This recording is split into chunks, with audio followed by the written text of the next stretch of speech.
Hi dears. അപ്പോൾ ഇന്ന് നമ്മൾ നേന്ത്രപ്പഴം വെച്ചിട്ട് നല്ല അടിപൊളിയായിട്ടുള്ളൊരു പായസമാട്ടോ റെഡിയാക്കുന്നത്.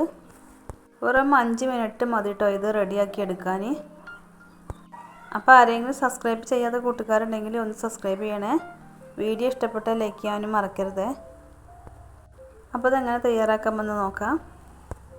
ഇത് തയ്യാറാക്കാനായിട്ട് ഞാനിവിടെ 1 കപ്പ് നേന്ത്രപ്പഴം കട്ട് ചെയ്തെടുത്തിട്ടുണ്ട്. അപ്പോൾ ഇതുപോലെ ചെറുതായിട്ട് കട്ട് ചെയ്തെടുത്തിട്ടുണ്ട് കേട്ടോ. ഒരു നേന്ത്രപ്പഴമാണ് എടുത്തിട്ടുള്ളത്. ഇനി ഇത് നമുക്കിവിടെ മാറ്റി വെക്കാം. ഒരു പാൻ ചൂടാക്കാൻ വെച്ചിട്ടുണ്ട്. ഇതിലോട്ട് 1 ടേബിൾ സ്പൂണ് നെയ്യ് ഒഴിച്ച് കൊടുക്കാം.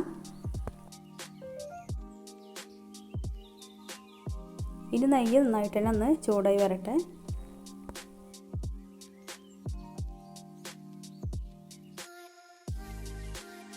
അപ്പോൾ അത് നെയ്യൊക്കെ നന്നായിട്ട് തന്നെ ചൂടായി വന്നിട്ടുണ്ട്. ഇതിലോട്ട് നമുക്ക് കുറച്ച് കാഷ്യൂനട്ടും മുന്തിരിയും കൂടെ ഇട്ട് കൊടുക്കാം.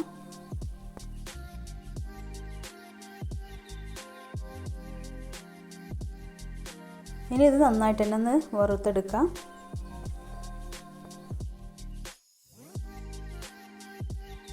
അപ്പോൾ നന്നായിട്ട് തന്നെ വറുത്തെടുത്തിട്ടുണ്ട്. ഇനി നമുക്ക് ഒരു പാത്രത്തിലോട്ട് മാറ്റാം. ഇനി ഇത് നെയ്യിലേക്ക് തന്നെ നമുക്ക് നേരത്തെ കട്ട് ചെയ്തെടുത്ത നേന്ത്രപ്പഴം കൂടെ ഇട്ട് കൊടുക്കാം. അപ്പോൾ നെയ്യ് കുറവാണെങ്കിൽ കുറച്ചുകൂടി നെയ്യ് ഒഴിച്ചെടുത്തോണ്ട്. അപ്പോൾ പഴം എടുക്കുമ്പോൾ നന്നായിട്ട് പഴുത്ത പഴം എടുക്കരുത് കേട്ടോ. കുറച്ച് ഒരു നോർമൽ പഴുപ്പുള്ള നേന്ത്രപ്പഴം എടുക്കാം കേട്ടോ. ഇനി നന്നായിട്ട് തന്നെ ഒന്ന് വാട്ടിയെടുക്കാം. അപ്പോൾ അതാ നേന്ത്രപ്പഴം നന്നായിട്ട് തന്നെ വാട്ടിയെടുത്തിട്ടുണ്ട്. ഇനി ഇത് നമുക്കവിടെ മാറ്റി വെക്കാം. ഇനി നമ്മളൊരു പാൻ ചൂടാക്കാൻ വെച്ചിട്ടുണ്ട്. ഇതിലോട്ട് നമുക്ക് പാൽ ഒഴിച്ചെടുക്കാം. അപ്പോൾ 1/2 ലിറ്റർ പാലാണ് കേട്ടോ ഞാൻ എടുത്തിട്ടുള്ളത്.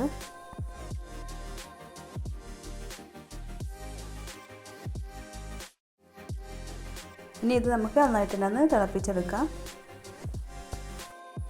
പാല് നന്നായി ചൂടായി വരുമ്പോഴേക്കും നമുക്ക് മറ്റൊരു കാര്യം കൂടി ചെയ്യാൻ കേട്ടോ.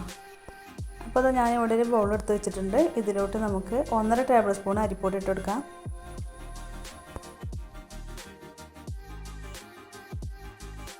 ഇനി ഇത് നമുക്ക് ഒട്ടും കട്ടയില്ലാതെ തന്നെ കലക്കിയെടുക്കാം. ഇനി നമുക്കിതിലോട്ട് കുറച്ച് വെള്ളം ഒഴിച്ചിട്ട് നന്നായിട്ട് തന്നെ കലക്കിയെടുക്കാം.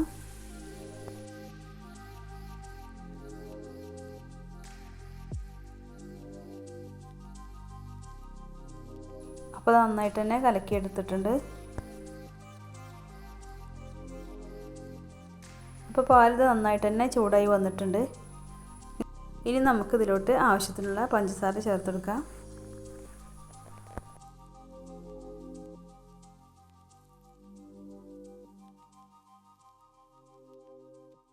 അപ്പോൾ പഞ്ചസാരയൊക്കെ നന്നായിട്ട് തന്നെ ഒന്ന് അലിഞ്ഞ് വരട്ടെ.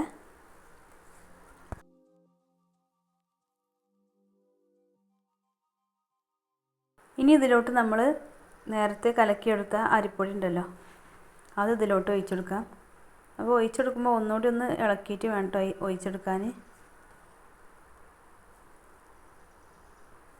ഒഴിച്ച് കൊടുത്ത ഉടനെ തന്നെ നമ്മൾ നന്നായിട്ട് തന്നെ ഇളക്കി കൊടുക്കണം. അല്ലെങ്കിൽ ചിലപ്പോൾ അരിപ്പൊടി ആയതുകൊണ്ട് തന്നെ പെട്ടെന്ന് കട്ട പിടിക്കാൻ സാധ്യത ഉണ്ട് കേട്ടോ. അപ്പോൾ നന്നായിട്ട് തന്നെ കലക്കിയെടുക്കാം. ഇനി ഒരു പിഞ്ച് ഉപ്പ് കൂടി ചേർത്ത് കൊടുക്കുന്നുണ്ട്. ഇനി നമ്മളിതിലോട്ട് ഏലക്കായ് പൊടിച്ചതായിട്ട് ഇട്ടെടുക്കുന്നത്.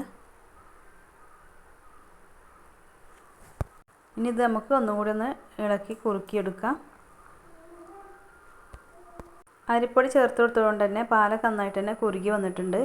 ഇനി നമുക്ക് ഇതിലോട്ട് നമ്മൾ നേരത്തെ വാട്ടിയെടുത്ത നേന്ത്രപ്പഴത്തിൻ്റെ ഇതുണ്ടല്ലോ, അത് ഇതിലോട്ട് ഇട്ട് കൊടുക്കാം.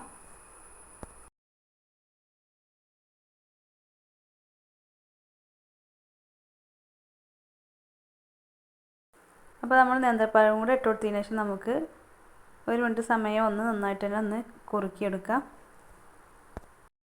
നമ്മൾ വറുത്തെടുത്ത കാഷ്യൂനട്ട് മുന്തിരിയും കൂടെ അതിലോട്ട് ഇട്ട് കൊടുക്കാം.